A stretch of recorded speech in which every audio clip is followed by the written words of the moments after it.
The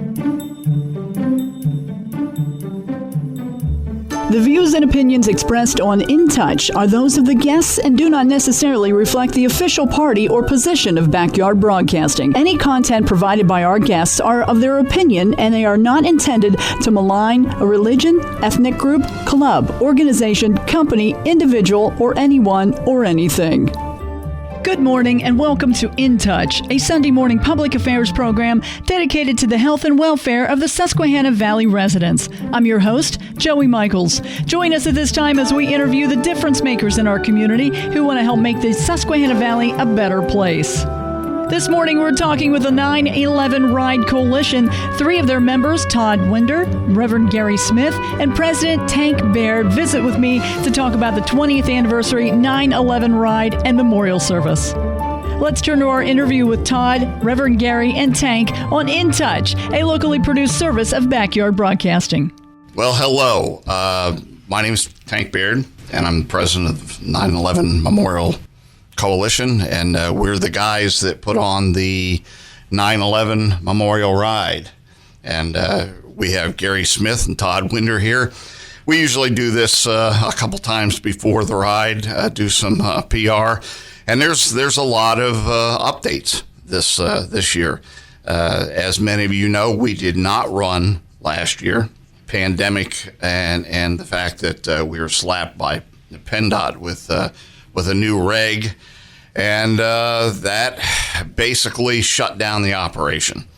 And we're, despite the fact that we still had those regs in place, our hero Joe Ham from the 84th District has introduced HB 765, and that was signed, passed unanimous in the House and Senate, signed by the governor. And basically what this says is that PennDOT cannot require the indemnification language or the very distasteful to townships and boroughs. And we've got to get their permission for this ride, and nobody'd sign. So we were just in a position where we could not run the ride, but that is not the case this year.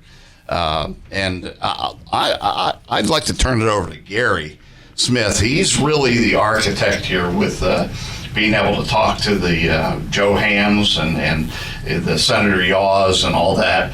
I'm not that guy, but Gary is. Hi, Reverend Gary Smith. I'm the vice president of the 9/11 Coalition. And I just been fortunate that I went to school with Gene Yaw, and I got to meet Joe Ham when he was running for office and helped support it, etc.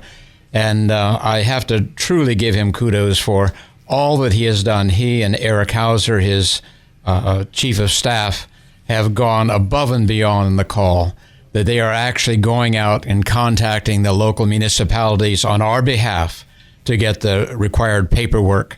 As Tank had said, that it was sort of a curveball that after the governor signed it and we thought everything was ready to go, they basically required more data. So we're in process of doing that. The ride is a go, and we look forward to seeing everyone on this 20th anniversary. And as you all know, we are a nonprofit. We have never charged for this ride, nor will we. But we are requesting any financial help when you're there.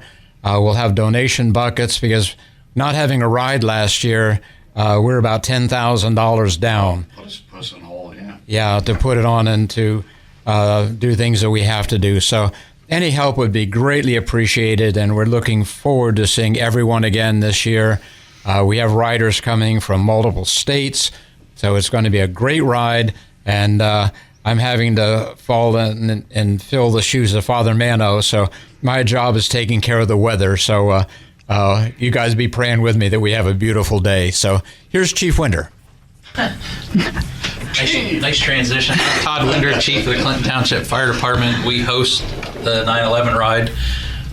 As Gary and Tank said, I think it's important to explain that the bureaucrats in PennDOT, when we had to shut down the ride and couldn't hold it last year, it was an indemnification language that was supposedly always in this permit that we have gotten for the past 15, 16 years from PennDOT to hold the ride. And the language was that if someone got COVID because they came to our ride and decided they wanted to sue the state and us and everybody else, that every municipality along the ride, and there's like 14 different municipalities, had to sign a letter to the Commonwealth of Pennsylvania that they would indemnify, they would insure the state. So that way the state wouldn't get sued, but all the municipalities would. And I know that sounds really confusing, and it is, and it's stupid, but that's what bureaucrats in Harrisburg do and all across the country. So somebody at PennDOT didn't want this ride to happen anymore. And we've had challenges in the past. We had years where they wouldn't give us a permit, wouldn't give us a reason, and we put on social media one year that the ride may not happen because we still don't have a permit, maybe 2-3 weeks out. And we were called, the three of us were called into a meeting at PennDOT, and we were told to call off our dogs because you guys all started to bombard legislators and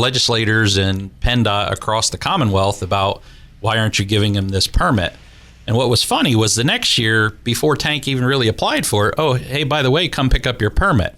So, there's been this back and forth with PennDOT where they have tried to make us do all sorts of crazy things. And we know last year on social media, people formed their own protest ride, and that's everyone's right. But you have to understand that we can't pull off this ride through the municipalities without a permit to get the fire police to block intersections because it gets very confusing.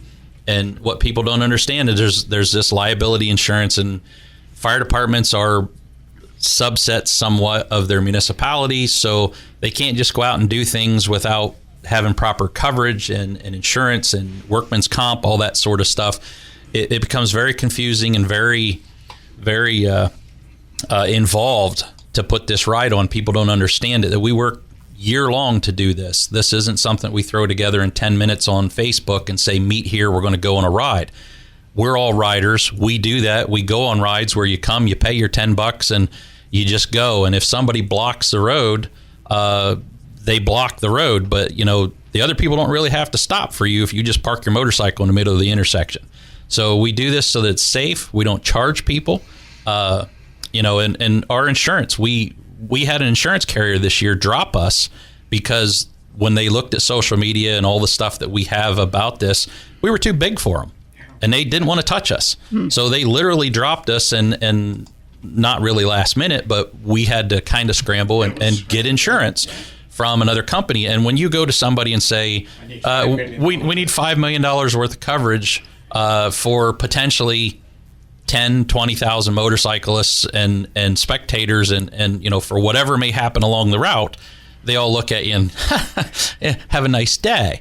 So, we were able to secure that, and people don't understand that. Yeah, I can put together a ride tomorrow, and I can go travel through the country and do whatever, and if we stop at stop signs and if we stop at red lights, and so be it, no problem. But to put on this ride that is fully escorted and all the intersections are blocked so that we can keep everybody together and really have the safest way to right, and to have the impact that we have, where I'll never forget when we were filming for our movie that we made a couple years ago, there was some people that had said to us, it was in one of the footage that was given to us, and it wasn't in the movie, but they were from Montoursville, and they said that they know when it's time to come down to Broad Street when they hear all the motorcycles come through the cut on Route 15.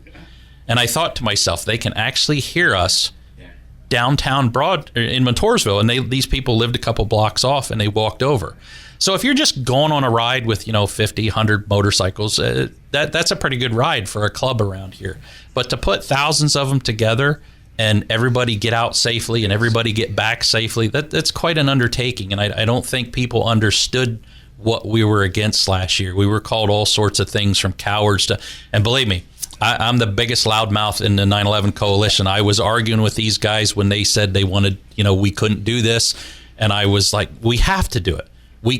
There's nothing stopping us from just having a ride. And it boiled down to, do we want to do this ride safely the way we always have, or do we want to just be idiots and put middle fingers on the back of T-shirts and ride around the, backwards and pop wheelies and that sort of stuff? Because it happened. And, the other rides that happened last year, God bless them, we understand it's their right, but they had problems with them. They had people go down, there was accidents, and it's just, we're trying to do this safe. We're trying to remember why we're here. We're here to memorialize and remember the people that lost their lives that day. No matter how you feel about 9/11, there is no disputing that there were thousands of Americans lost their lives that day. And especially the patriots, the firefighters, the Port Authority, the police officers, the EMS, that's what we're here for, to make sure that their lives are not lost in vain, to make sure that we memorialize those and honor those people. So Joe Ham, Jeff Whelan, Gene Yaw, those guys, I mean, Joe Ham is the man. That's all there is to it. He spearheaded this thing, got it pushed through, and now some bureaucrat in PennDOT has said, well, we still need a letter from the municipalities giving our permission just to drive through. It's state road. Yeah. We need to ask the township. Yeah, that's the crazy thing, is that we have to have a letter. PennDOT wants us to have a letter from every municipality allowing us to travel on the state road through their municipality that they have no control of. They don't maintain, they don't plow snow, they don't cut the grass, but somebody has found this thing in there and now threw that at us. And Joe Ham has said to us, because we were scrambling, okay, you guys take these townships, I'll take these, we'll go to meetings, and Joe Ham says, I'll do it. I'll get these letters for you. So Joe Ham, thank you very much from the bottom of our hearts. Yes, people need to understand that this guy is a real politician that he says he's going to do something, he does it. That's important. Yeah. And also Joe is a veteran in that, and he sees it from our viewpoint that those of us that are veterans, this has very special meaning for not all first responders, for those that are willing to risk their lives daily for our protection. This is the day that we remember and honor them. And I'd like to also thank Paloozies. Yearly, they had, the last 20 years, have printed out fallen warrior cards. So we've reached out to them, and prayerfully we'll have them for this year as well, that you can have a memento to take with you, and whatever your denomination, you can take that card and just pray for those individuals and their families. Where we are with this, and this is a lot of nuts and bolts, but normally by this time of year, we're done with the permitting. We're starting on the promotion phase of this, which is really the, for me anyhow, the enjoyable part of it. The nuts and bolts, all of the permitting, all the things that we go through is not. But normally I start this in March. Yeah. And when the legislature passed this just, 3 weeks ago? Something like that, yeah. That's when we could start. Prior to that, nobody was going to, the PennDOT was still requiring this indemnification language. And it's ludicrous because no one was going to sign it. And actually, to be honest with you, I'm a little proud of the fact that they wouldn't sign it, because when you looked at that language to defend and hold harmless the Commonwealth of Pennsylvania, the boroughs and the township went, no, so we're about, at this point, we're about 6 letters out from actually being able to bundle this stuff up and send it in. And some of this is kind of a struggle, and PennDOT brought it on us. They lowered the boom last year. It was still with some of the townships. We had one township that I asked. I knew the supervisor, and I said, "What's the chance of getting a letter?" This is like days after this thing was passed. And he said, "Well, you had all that problem last year. I don't think we'd be able to do that this year." And which wasn't a good thing. This is one of the first calls I made. But they're like you said a little earlier, we were talking. It's some of these places are like a black hole. These township and borough offices. Now, most of them are just wonderfully cooperative. Yeah. But there's just that one or two that things go in and nothing comes out. So it's and you just we just got to stay at it. And with Joe's help, he's been sending letters out. He's going to attend any meetings for the remainder here. But we're getting close on it. So we're in. Hopefully, we can get into this where we're promoting the ride. As a matter of fact, we just got our schedule from PBS yesterday, so we will be on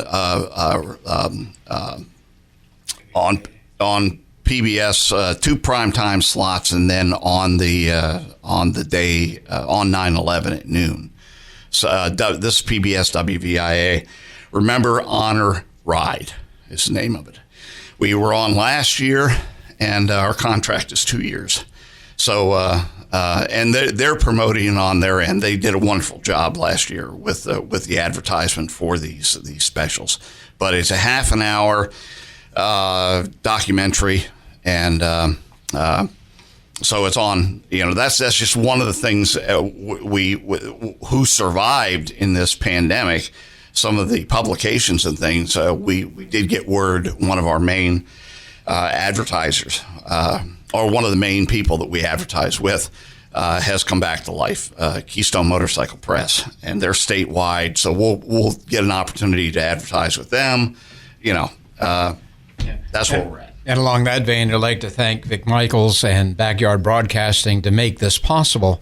That if we didn't have this radio outreach to our larger community, the service area, I don't think we'd had near the turnout that we do. So really thanks, a heartfelt thanks from the entire coalition to Backyard and to Vic for all that you've done in the past and what we look forward to for the future.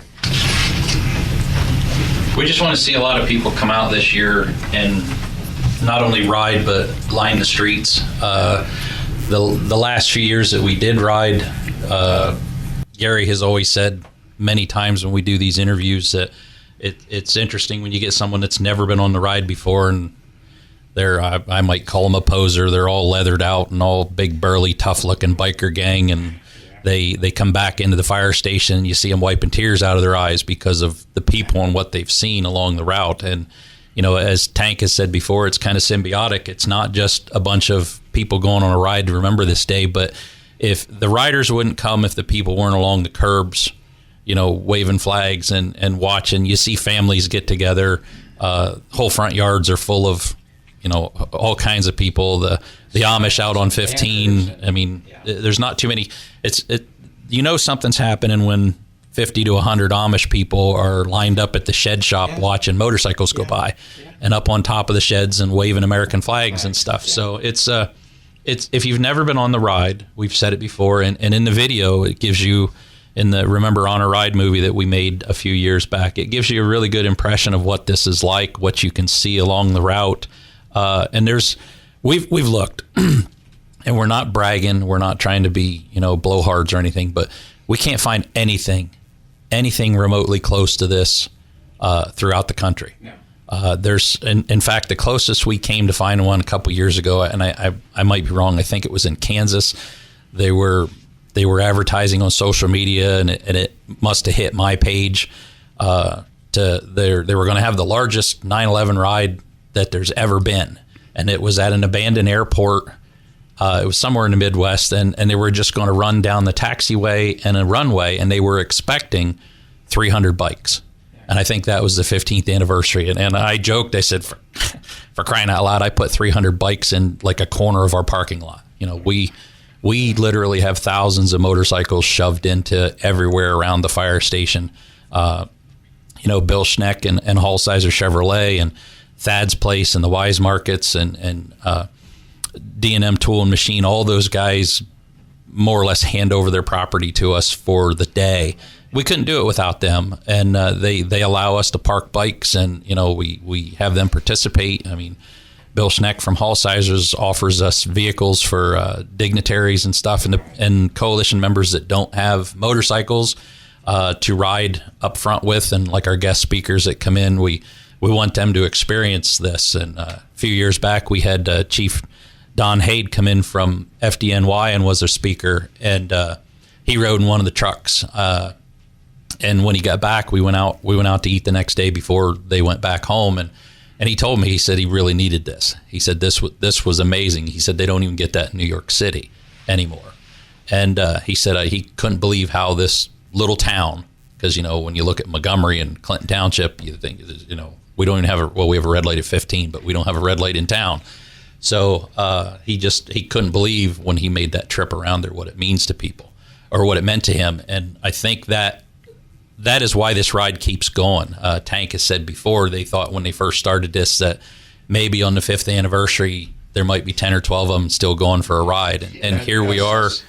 here we are 20 years after the attack, and actually the 21st ride, well, it will be the 20th ride because last year's was canceled, but this would have been the 21st ride that these people have put on. Because we rode 4 days after the attack. Yep, 4 days after the attack was the first ride, and then they rode again that following September. So, I mean, it's the people along the streets. It's the people on the bikes that you see it on the social media pages, and when they get back and they're milling around the fire hall listening to the band and whatnot. It's really great. I'm proud that my department's part of it. Sometimes I think, why did I open my mouth and say, why don't you just start and stop here? Yeah. But you know, because it's a lot of work, but it's good work. And like I said, we're proud to be part of it and to host it. And we just hope to see more people than ever come out. I mean, everybody's been pent up and fed up with this COVID stuff, and you know, whatever politics, and everybody just hates one another right now. And let's just, you know, let's use September to come back and remember what it was like on September 12th, 2001, exactly, where we were a country. That's what we need to get back to. So I hope to see a lot of people come out this year and enjoy it from both sides. And along that line, we do have the memorial service prior to the ride, which to me is the crux of this, as we remember those that didn't come out, for the firefighters and first responders that were running into those buildings when everyone else was trying to come out. So it's to honor them, and it's very cathartic, I think, for any veteran or first responder that does the ride to see the outpouring of love 20 years later. That and our motto is, we'll never forget. And our goal is to especially let the younger people know, because many of them right now, 2/3 of the kids in school weren't even born when this took place. Oh, wow. So it's a thing that we try to bring this every year and bring it to their remembrance of a price that was paid for our country. Yeah, there's not a single student through high school right now that was alive. Yeah. That was alive when September 11th happened. Yeah. Not a single kid in school, and I don't know if it's taught. I don't know if it happens. What happens on that day if they're in school. Fortunately, this year it's on a Saturday, so I mean, our local school district a couple years ago, we go up past the football field to get out of the fire station to keep everybody going the right way, and they were scheduling football games or soccer games that day, and I would call the athletic director and say, nobody's going to get in or out of there for a good hour while we're going by. And it's like, oh crap. And now the last couple of years they've been good about it not to schedule, or they schedule an away game so that way we don't interfere with them, and that sort of thing. And we know it happens. Montoursville usually has something going on, or Loyalsock has something going on. Hughesville, different years has had events in Muncie. The sports, we understand, but we're still coming. We're riding on that day. And a lot of people have said over the years, in fact, within the coalition, we had discussion years and years ago that we should move this to the Saturday before, the Saturday after, so more people can attend. And again, it was kind of me and my big mouth. I said, listen, if you're going to move this on any other day but September 11th, I don't want to be part of it. And I don't think my department will be part of it. So that's how important it is to us. And that's why if it's on a Tuesday, we ride on a Tuesday, and this year just happens to be Saturday. Yeah. 2 years ago, we started out and thought we were in good shape and came down the mountain, and you could just see the wall coming at us. And we were just, drowned. Yeah, it was, but, and we tell people that Tank does a good job before we leave the place, that if you just bought your motorcycle this week, get in the back. And if you're not comfortable riding in a group or riding with a lot of, with weather, then stay here, stay here and wait for everybody to come back. But, it was a torrential downpour, and Mark Luss, the sheriff, he's escorted us for years. His deputies do a great job helping us with this whole thing. And he had talked afterwards that, we have to have a plan. We have to have a plan where if this happens again, to stop the ride. I said, how are you going to take 3,000 motorcycles and have somebody stand there and go, hey, it's over, hey, it's over, hey, it's over, find your way home?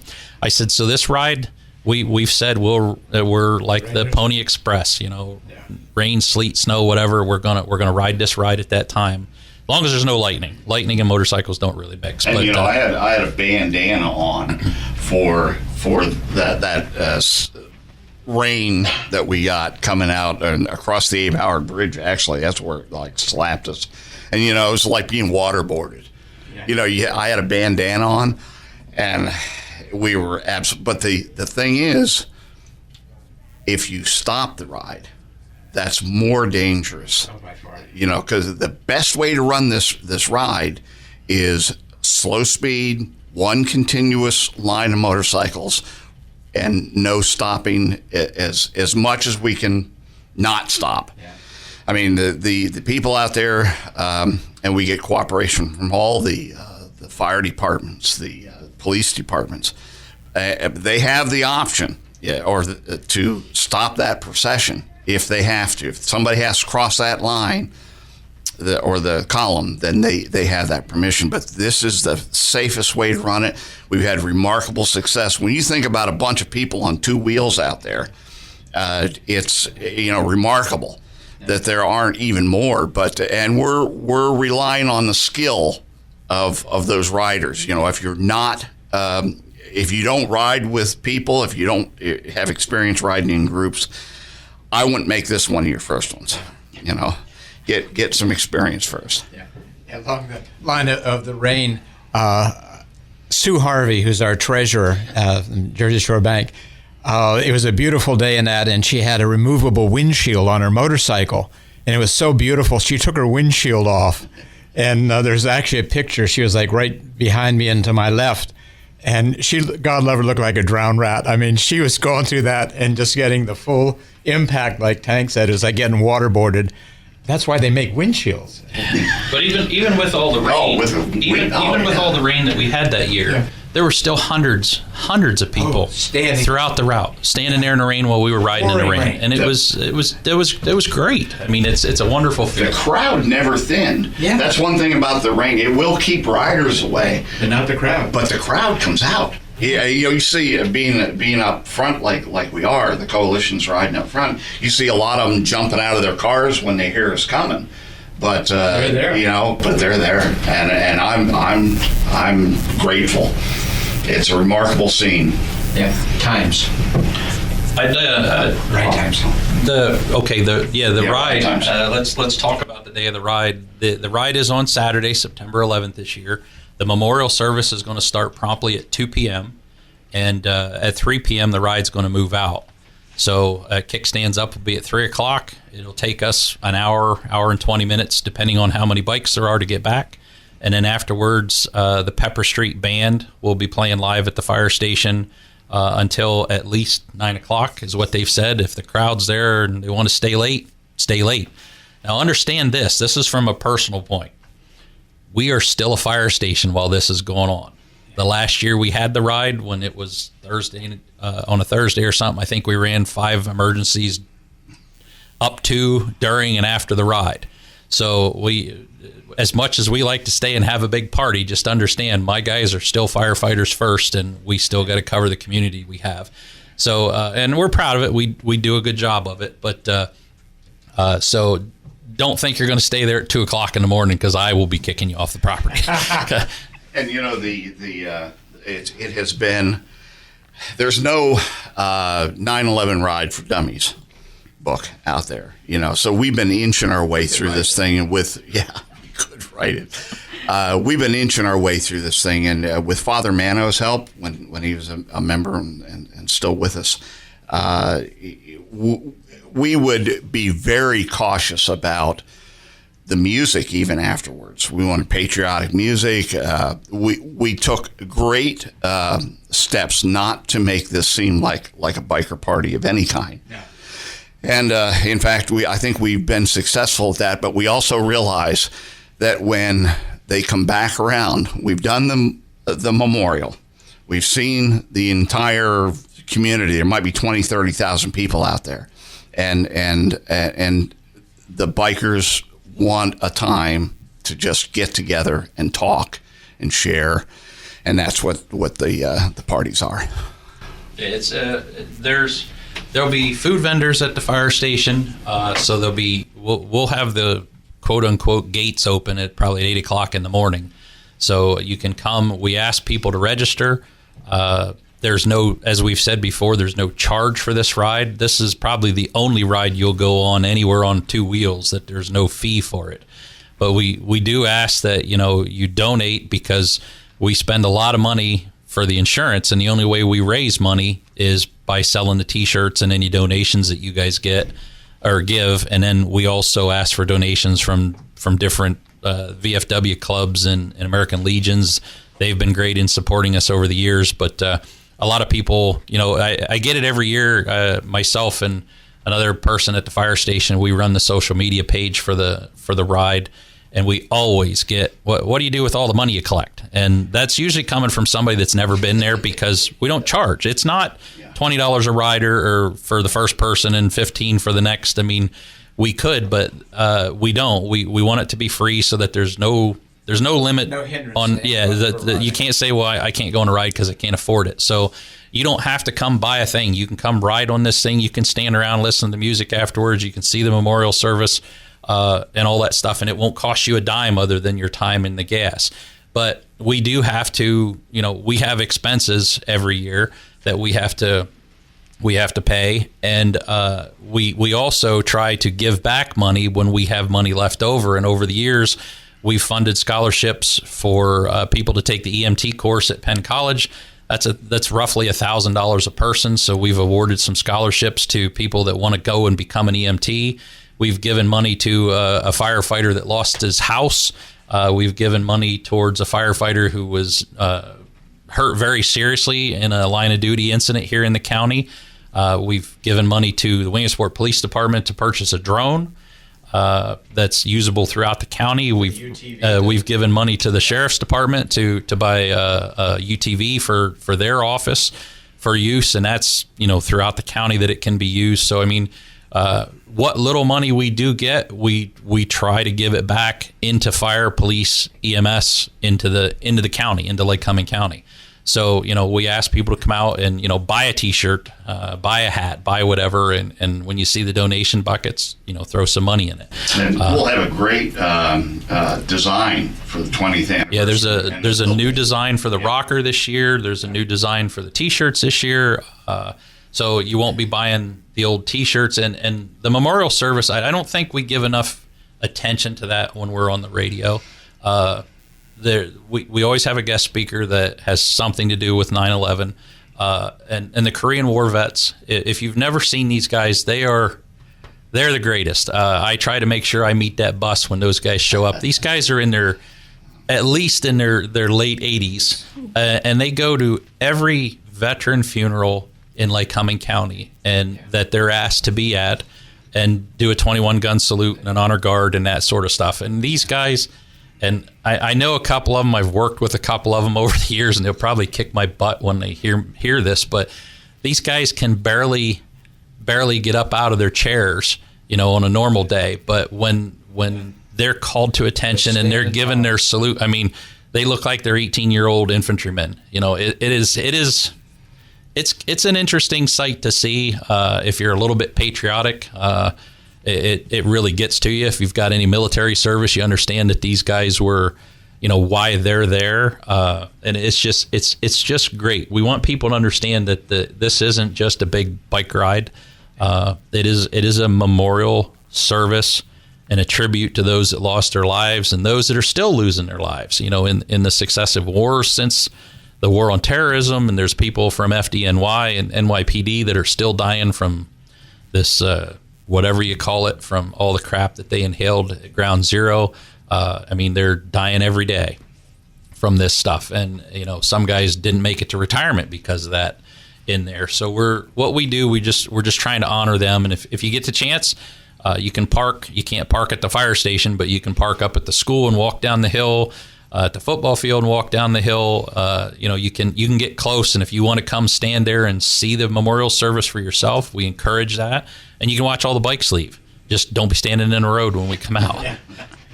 And one other thing that is new this year, because we had to take out this very large policy, they require us to have the riders sign a waiver besides the one that we have one from the coalition that we track for our database. but this other one, so you'll have two papers we're going to ask you to sign. That way, we're covered on both sides. Big thanks to Todd, Reverend Gary, and President Baird. The ride is coming up Saturday, September 11th. Gates open at 10 a.m. Memorial services at 2 p.m. The 42-mile ride starts at 3 at the Clinton Township Fire Hall in Montgomery. Thanks for listening to In Touch, a locally produced service of Backyard Broadcasting. The views and opinions expressed on InTouch are those of the guests and do not necessarily reflect the official party or position of Backyard Broadcasting. Any content provided by our guests are of their opinion, and they are not intended to malign a religion, ethnic group, club, organization, company, individual, or anyone or anything.